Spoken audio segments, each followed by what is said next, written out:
कि भीख में भीख दिया 3 लोगों को जीत लिया। और जो भक्त गुरु पूर्णिमा के दिन अपने गुरु से दीक्षा या मंत्र लेते हैं, माने कि स्वयं शिव ही कह रहे हैं। ईश्वर कभी पृथ्वी पर नहीं आता है, ना आएगा। जब से मंदिर है तब से गुरु पूर्णिमा मनाई जाती है। आप सिंपल बिना कुछ लिए भी एक पुष्प लेकर भी आएंगे तो मैं दीक्षा दूंगा। मेरे लिए पैसा की कोई महत्व नहीं है।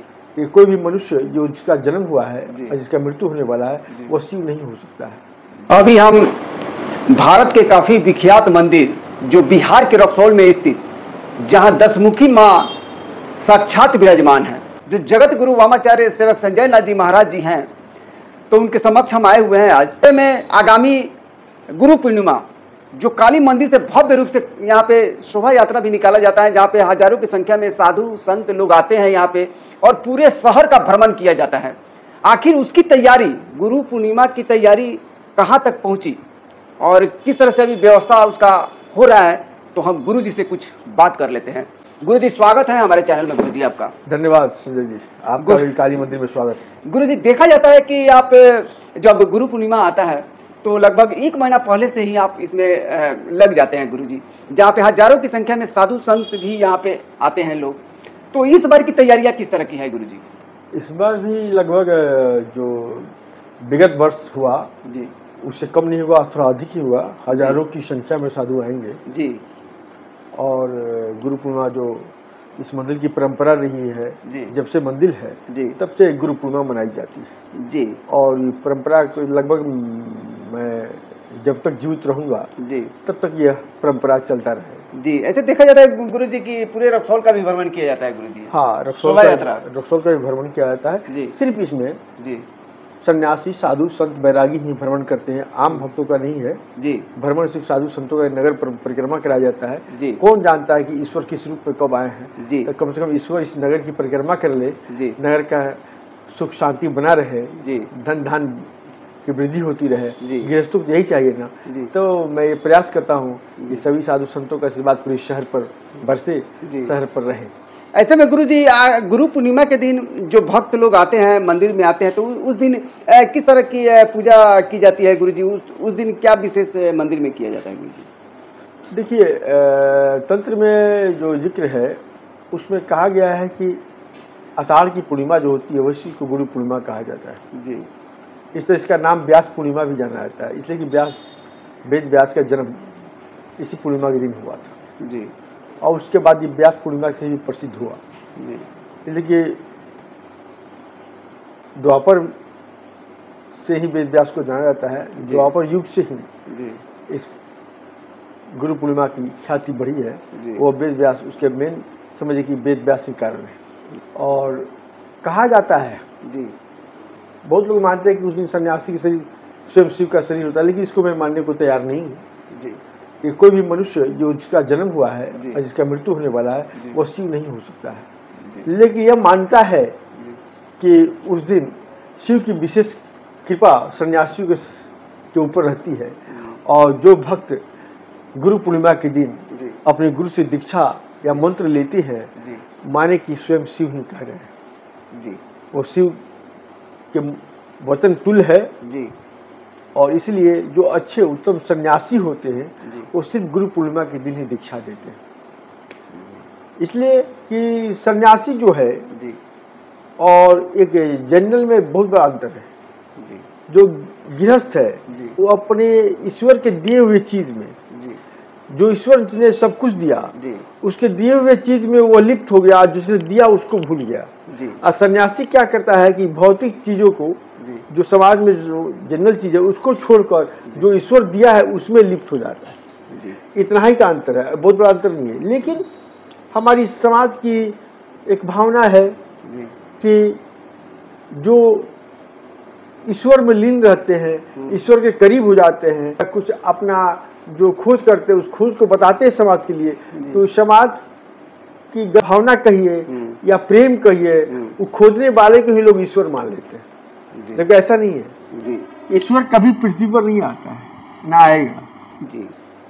ईश्वर में कोई मतभेद नहीं है। ईश्वर कैसे लड़ेगा? हम और आप, जब हम शास्त्र में कहते हैं, कुछ लोग कहते हैं, मैं किसी का नाम नहीं लेना चाहता हूँ, कि हम सबके भीतर ईश्वर है, तो क्या ईश्वर लड़ता है? ईश्वर ईश्वर लड़ाई करेगा, ईश्वर ईश्वर में द्वेष रहेगा, ईश्वर ईश्वर में छल कपट रहेगा। अगर यह स्वरूप ईश्वर का है तो फिर ईश्वर को मानने की क्या जरूरत है? अगर यही ईश्वर है कि जो छल छल करेगा, प्रपंच करेगा, ईश्वर ईश्वर को मारेगा, ईश्वर ईश्वर से नीति खेलेगा, किसी के लिए कोई नियम, किसी के लिए कोई नियम, तो फिर तो ईश्वर नहीं है। ईश्वर के लिए तो एक कहा जाए हमारे शब्द में तो उसका तिरस्कार करना हुआ। गुरु पूर्णिमा के दिन देखा गया कि उस दिन गुरु को लोग कुछ देते हैं, लेकिन आप अपने भक्तों को उस दिन कुछ देते हैं गुरु जी, इसका क्या रहस्य है? देखिए, जो भी सन्यासी बनते अपने जीवन में, वो सन्यासी देखिए धनी तो वो है जो ईश्वर के पास है, ईश्वर के समीप चल गया। लेकिन आम समाज धनवान उसे समझता है जिसके पास भौतिक सुविधाएं हो जी, तो हम लोग भौतिक सुविधाओं को धनवान नहीं मानते। तो जो भी सन्यासी अपने जीवन में बनता है ना, तो सोचता है कि मैं भीख मांगकर ईश्वर की कृपा से कहीं से अगर मेरे पास कुछ आता है तो मैं अपने जीवन में एक बार साधु सन्यासियों को भंडारा कराऊं, खिलाऊं। जी बिल्कुल। और जो जिसके ऊपर असीम कृपा है ईश्वर की, वो प्रतिदिन कराता है, साधु संतों को खाना अब विदाई करता है। जी।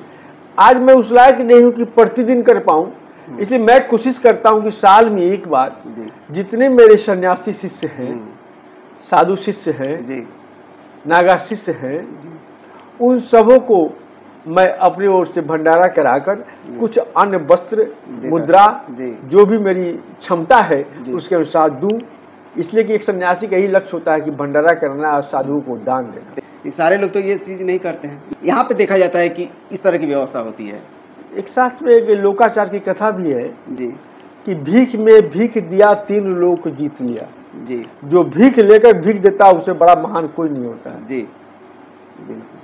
तो सन्यासी यही करते हैं, भीख लेते हैं, भीख दे देते हैं। ये जानते हैं कोई मेरा, कुछ भी मेरा नहीं है, यहाँ कुछ रहने वाला नहीं है जी, सब जाने वाला है। तो उसके बनाए हुए जितने ये मूर्ति हैं, ये सब उसके बनाए हुए मूर्ति हैं। इसको देने से, इसको करने से ईश्वर खुश होगा। जिस तरह आप के 2 बच्चे हैं, अगर आपको कोई थोड़ा नहीं माने, थोड़ा अच्छा कपड़ा ना दे, लेकिन अगर आपके बच्चे को कुछ अच्छा कपड़ा, कुछ चीज दे दे, तो आप प्रसन्न हो जाइएगा, खुश हो जाइएगा।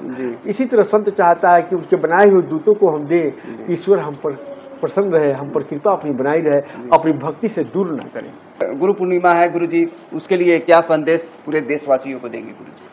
मैं पूरे देशवासियों को कहूँगा, कोई सा शहर नहीं है, कोई सा गांव नहीं है जिसके आसपास कोई सन्यासी न हो। सन्यासी मतलब शिष्यों जान ले कि जो शादीशुदा नहीं हो, जो अपने परिवार से लिप्त न हो, वो बैराग का जीवन जी रहा हो, ईश्वर की भक्ति कर रहा है। छोटा मंदिर हो या बड़ा मंदिर हो, बड़ा छोटा से सन्यासी का आप औकात नहीं नाप सकते हैं, मंदिर से उसका औकात नहीं नाप सकते हैं।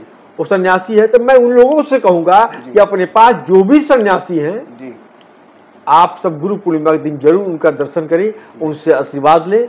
और वह ही एक व्यक्ति है जो न्यूट्रल आशीर्वाद दे सकता है। और तो सब जगह स्वार्थ है, परिवार से लेकर समाज तक सब में स्वार्थ का खेला है। वह निस्वार्थ आपको आशीर्वाद देगा, जिसमें उसका कोई लोभ नहीं होगा। अगर आप कोई मुझसे दीक्षा भी लेना चाहता है, कोई मंत्र लेना चाहता है ईश्वर की पूजा करने के लिए, दीक्षा का मतलब क्या कि मंत्र लेना, ज्ञान लेना कि कैसे करे, बस यही दीक्षा है। और गुरु बना लेना, गुरु बना लेना। तो वह आप सिंपली बिना कुछ लिए भी एक पुष्प लेकर भी आएंगे तो मैं दीक्षा दूंगा। मेरे लिए पैसा की कोई महत्व नहीं है। गुरु जी, एक और चीज हम जानना चाहेंगे गुरु जी, गुरु पूर्णिमा क्या 21 तारीख को ही मनाया जाएगा गुरु जी? हाँ, गुरु पूर्णिमा 21 तारीख को है जी। और शोभा यात्रा का कब? दीक्षा 1:30 बजे तक दीक्षा होगा जी। 1:30 बजे के बाद शोभा यात्रा निकलेगी साधु संतों के साथ। और 22 तारीख को सभी साधुओं को, सन्यासियों को, जो मेरे शिष्य भी हैं, लेकिन सबको मेरी तरफ से विदाई दी जाती है। चलिए।